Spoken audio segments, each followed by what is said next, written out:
கொரிந்தியருக்கு எழுதிய 2ஆம் திருமுகம் 1ஆம் அதிகாரம். மாசிதோனியாவுக்கு போகும் வழியிலும் அங்கிருந்து திரும்பி வரும் வழியிலும் நான் உங்களை சந்தித்திருப்பேன். நீங்களும் என்னை யூதேயாவுக்கு வழியனுப்பி வைத்திருப்பீர்கள். இப்படி திட்டமிட்ட பிறகு நான் பொறுப்பற்ற முறையில் அதை மாற்றிவிட்டேன் என நினைக்கிறீர்களா? அல்லது உள்நோக்கத்தோடு திட்டமிடுகிறேன் என்று நினைக்கிறீர்களா? ஒரே நேரத்தில் ஆம் என்றும் இல்லை என்றும் சொல்பவன் நான் என்று நினைக்கிறீர்களா? நான் ஒரே நேரத்தில் ஆம் என்றும் இல்லை என்றும் உங்களிடம் பேசுவதில்லை. கடவுள் உண்மையுள்ளவராய் இருப்பது போல் நான் சொல்வதும் உண்மையே. நானும் சில்வானும் தீமோத்தேயுவும் உங்களிடையே இருந்தபோது நாங்கள் அறிவித்த இறைமகன் இயேசு கிறிஸ்து ஒரே நேரத்தில் ஆம் என்றும் இல்லை என்றும் பேசுபவர் அல்ல. மாறாக அவர் ஆம் என உண்மையையே பேசுபவர். அவர் சொல்லும் ஆம் வழியாக கடவுள் அருளும் எல்லா வாக்குறுதிகளும் நிறைவேறுகின்றன. அதனால்தான் நாம் கடவுளை போற்றி புகழும்போது அவர் வழியாக ஆமேன் என சொல்லுகிறோம். கடவுளே எங்களை உங்களோடு சேர்த்துள்ளார். இவ்வாறு கிறிஸ்துவோடு நமக்கு இருக்கும் உறவை அவர் உறுதிப்படுத்துகிறார்.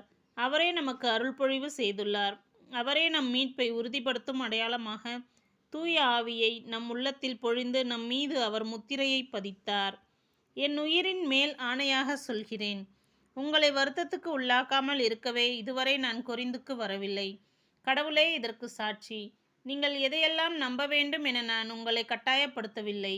நீங்கள் கொண்டுள்ள நம்பிக்கையில் நிலையாய்த்தான் இருக்கிறீர்கள். உங்கள் மகிழ்ச்சிக்காக உங்களோடு ஒத்துழைக்கிறோம். 2ஆம் அதிகாரம். நான் மீண்டும் உங்களிடம் வந்து உங்களுக்கு மன வருத்தத்தை கொடுக்க விரும்பவில்லை. நான் உங்களுக்கு மன வருத்தத்தை கொடுத்தால் எனக்கு மகிழ்ச்சியூட்ட யார் இருக்கிறார்? என்னால் மன வருத்தத்துக்குட்பட்ட நீங்கள் தானே எனக்கு மகிழ்ச்சியூட்ட வேண்டும். நான் வரும்போது எனக்கு மகிழ்ச்சி தர வேண்டிய உங்களாலேயே எனக்கு மன வருத்தம் வரக்கூடாது என்பதற்காகவே அத்திருமுகத்தை உங்களுக்கு எழுதினேன். நான் மகிழ்ச்சி அடைந்தால் நீங்கள் எல்லோரும் மகிழ்ச்சி அடைவீர்கள். இதுவே உங்கள் அனைவரையும் பற்றிய என் உறுதியான நம்பிக்கை. நான் மிகுந்த வேதனையோடும் மனக்கவலையோடும் கலங்கிய கண்களோடும் அதை உங்களுக்கு எழுதினேன். உங்களுக்கு மன வருத்தம் தர வேண்டும் என்பதற்காக அல்ல, மாறாக நான் உங்கள் மேல் கொண்டுள்ள மிகுந்த அன்பை நீங்கள் உணர வேண்டும் என்பதற்காகவே அவ்வாறு எழுதினேன். மன வருத்தம் உண்டாக்கினவனுக்கு மன்னிப்பு. ஒருவன் எனக்கு மன வருத்தம் தந்தால் அது எனக்கு மட்டும் அல்ல, ஓரளவுக்கு உங்கள் அனைவருக்குமே தான் என்றே சொல்ல வேண்டும். அவன் செய்வதை மிகைப்படுத்த நான் விரும்பவில்லை. அந்த ஆளுக்கு உங்களுள் பெரும்பான்மையோர் கொடுத்த தண்டனையே போதும்.